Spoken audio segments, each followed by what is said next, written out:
Hello dear students of 5th class. पिछले video में हम डाइजेस्टिव सिस्टम के बारे में पढ़ रहे थे। डाइजेस्टिव सिस्टम में हमने पढ़ा था कि खाना जो है वो माउथ में ही डाइजेस्ट होना स्टार्ट हो जाता है।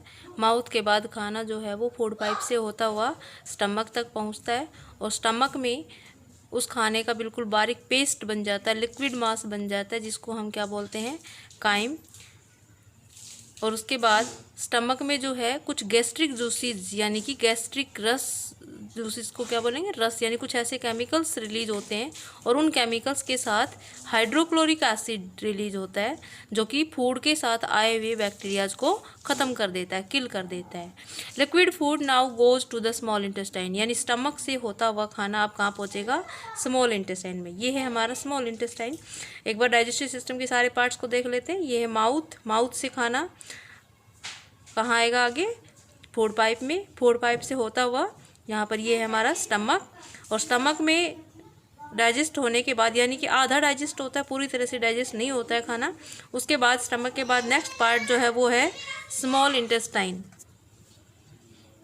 तो हमने डाइजेस्टिव सिस्टम के सारे पार्ट्स देखे, माउथ, ये फूड पाइप में के बाद अगला पार्ट है स्टमक, स्टमक के बाद ये स्मॉल इंटेस्टाइन, और स्मॉल इंटेस्टाइन में लगभग पूरी तरह से डाइजेशन हो जाता है फूड का, और उसके बाद बचा हुआ अनडाइजेस्टेड जो फूड है वो इस हिस्से में आके आता है। उसके बाद ये है हमारा लार्ज इंटेस्टाइन, और इसमें सारा अनडाइजेस्टेड फूड जो है उसमें से एक्स्ट्रा वाटर सब एब्जॉर्ब हो जाता है, और फिर ये सारा अनडाइजेस्टेड फूड, हमारा लास्ट पार्ट जो है इसका डाइजेस्टिव सिस्टम का, वो होता है एनस, यानी एनस के द्वारा ये बॉडी से बाहर निकाल दिया जाता है। Here some more enzymes are added to the food, यानी कि स्मॉल इंटेस्टाइन में आने के बाद यहाँ पर कुछ और एंजाइम्स, कुछ और केमिकल्स रिलीज होते हैं जो फूड के साथ ऐड होते हैं। Most of the food is broken down into small intestine in simpler form, यानी ज़्यादातर फूड जो है वो आकर के स्मॉल इंटेस्टाइन में डाइजेस्ट होता है, यानी स्मॉल इंटेस्टाइन में आकर के पूरी तरह से डाइजेशन हो जाता है, और जो फूड है वो अपनी सिंपलेस्ट फॉर्म में, सबसे सिंपलेस्ट फॉर्म में आता है, यानी कि किस में कन्वर्ट हो जाता है सारा फूड, शुगर में, अमीनो एसिड में एंड फैट्स में। इट टेक्स अबाउट 5 आवर्स, और इतना काम होने में लगभग 5 आवर्स लग जाते हैं। The nutrients of the food are absorbed by millions of tiny finger like projections called villi. तो ये जो जितने भी न्यूट्रिएंट्स बने डाइजेशन के बाद, इनको, ये जो स्मॉल इंटेस्टाइन है वहाँ पर कुछ हम फिंगर लाइक प्रोजेक्शंस होते हैं, कुछ इस तरीके से करके फिंगर लाइक प्रोजेक्शंस होते हैं, यानी कि ऐसी स्ट्रक्चर्स बनी होती हैं। ये स्ट्रक्चर्स क्या करती हैं, इन सारे न्यूट्रिएंट्स को आसानी से एब्जॉर्ब कर लेती हैं वहाँ से। From there the nutrients are absorbed into the blood and transported to every cell, और इन विलाइज में से वो सारे न्यूट्रिएंट्स कहाँ जाते हैं, ब्लड में, यानी वहाँ से इनको कौन ले लेता है, ब्लड। और ब्लड को हम सब जानते हैं, ब्लड जो है वो पूरी बॉडी में सर्कुलेट करता है, तो ब्लड इन सारे न्यूट्रिएंट्स को लेकर के पूरी बॉडी में जाता है और हर सेल को ये सारे न्यूट्रिएंट्स जो हैं वो सप्लाई करता है। From the small intestine food goes to the large intestine, जैसे कि हमने अभी डायग्राम में देखा था कि जब स्मॉल इंटेस्टाइन में फूड डाइजेस्ट हो जाता है तो बचा हुआ बाकी का सारा फूड, जो अनडाइजेस्टेड मटेरियल बच गया, वो सारा कहाँ चला जाएगा, लार्ज इंटेस्टाइन में।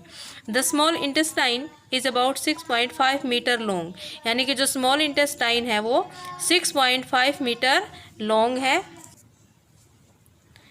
स्मॉल इंटेस्टाइन जो है वो 6.5 मीटर लॉन्ग है, जबकि लार्ज इंटेस्टाइन है वो 1.8 मीटर लॉन्ग है। As it pass in the large intestine water is removed and waste product is passed out to the body as the faeces, यानी कि लार्ज इंटेस्टाइन में जाने के बाद अनडाइजेस्टेड फूड में जो एक्स्ट्रा वाटर होता है वो सारा एब्जॉर्ब हो जाता है, यानी वहाँ से रिमूव हो जाता है, और उसके बाद बचे हुए अनडाइजेस्टेड मटेरियल को क्या बोलेंगे, फिसेज, जो कि हमारी बॉडी में इकट्ठा होता है, और उसके बाद एनस के से बाहर निकाल दिया जाता है। द फिसेज, यानी कि इस फिसेज में हमारी बॉडी का सारा अनडाइजेस्टेड फूड, कुछ सेल्स, बाइल साल्ट यानी एक्स्ट्रा साल्ट, और सारा जो वेस्ट मटेरियल होता है वही होता है, उसी को हम क्या बोलेंगे, फेसेज। इसके अलावा the mouth, stomach and intestine form the digestive system, यानी डाइजेस्टिव सिस्टम के मेन जो पार्ट्स हैं वो कौन कौन से हैं, माउथ, स्टमक, इंटेस्टाइन, इन ये तीनों मिलकर के डाइजेस्टिव सिस्टम की फॉर्मेशन करते हैं। और कौन कौन सी बातों का ध्यान रखना चाहिए, always chew your food well before you swallow, it helps in digestion, यानी कि अपने खाने को अच्छे से चबाएं। जब भी हम खाना खाएं तो खाने को क्या करें, चबा चबा करके खाएं उसको, बिल्कुल चबा के अच्छे से मुंह में जो खाना खाते हैं उसको अच्छे से चबा करके खाएं।